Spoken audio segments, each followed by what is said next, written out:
देखिए, कोई समझौता नहीं कर रहा और ये बात ना विपक्ष को भी अब समझने की जरूरत है कि अगर किसी की बेहतरी के लिए अगर कुछ किया जा रहा है, संशोधन किए जा रहे हैं, तो उसको भी ईमानदार तरीके से विपक्ष सुधारे ना। अगर पारदर्शिता किसी सिस्टम में लाने का प्रयास किया जा रहा है तो उससे ऐतराज किस बात का है। अगर एक ऐसा संशोधन लाया जा रहा है जो उस वर्ग के गरीब लोग हैं उनको मुख्य धारा के साथ जोड़ता है, तो इसमें तकलीफ क्या है। दिक्कत यह है कि जस्ट बिकॉज एनडीए लेके आ रहा है, प्रधानमंत्री नरेंद्र मोदी लेके आ रहे हैं, तो ये गलत ही है। और हर बार सिर्फ इसका विरोध इसलिए करो क्योंकि एनडीए की सरकार लेकर आ रही है। और विरोध करने का तरीका आप तथ्यों पे कीजिए ना।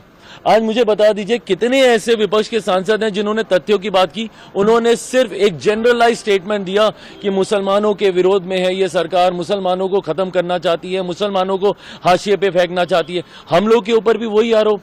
हाँ, मुझे बताइए, मैं रामविलास पासवान का बेटा हूं। मेरे नेता, मेरे पिता ने अपनी पार्टी को समाप्त कर दिया 2005 में, मुस्लिम मुख्यमंत्री बिहार में बने, उसकी पैरवी करते करते। उस वक्त कहां थी ये तथाकथित सारी सेक्युलर पार्टियां? क्यों नहीं आ गए ये समर्थन में?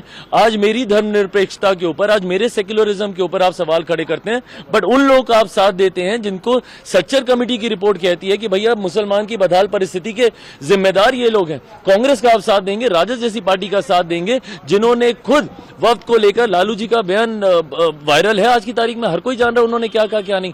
और विपक्ष की ये आदत बन गई है डराने की लोगों को। इन्होंने इसी तरीके से डराते डराते सीए के बारे में इन्होंने भ्रम फैलाने का प्रयास किया कि वो नागरिकता छीन लेगा। कौन से मुसलमान की नागरिकता छीन ली गई मुझे बताइए। मैंने सदन के इसी पटल में मैंने बोला था कि हाथ कंगन को आरसी के आने वाले समय में पता चल जाएगा किसकी नागरिकता गई। इतना समय हो गया, कौन से मुसलमान की नागरिकता छीन ली गई? धारा 370 हटाने को लेकर इसी तरीके का भ्रम फैलाया गया। हर बार लोगों को सिर्फ डरा कर, और आज पुनः अगले 2 साल में पता चल जाएगा ना, 2029 में हम लोग फिर जाएंगे चुनाव में। 29 के चुनाव में परिणाम दिख जाएंगे। अभी बिहार का चुनाव है 6-7 महीने के बाद, उसमें पता चल जाएगा भैया। अगर आप मुसलमानों के हक में और ऐसे मुसलमानों के हक में जो गरीब वर्ग से आते हैं उनको मुख्य धारा के साथ जोड़ने की सोच के साथ लाते हैं, तो इन लोगों को तकलीफ होती है। क्यों? क्योंकि ये लोग भ्रष्टाचारियों का संरक्षण करने की सोच रखते हैं। ये संशोधन मैं ईमानदारी से मानता हूं, मैं रामविलास पासवान का बेटा हूं, कोई ऐसी गलत चीज का मैं पक्ष नहीं लूंगा जो मेरे पिता की विचारधारा के खिलाफ जाए।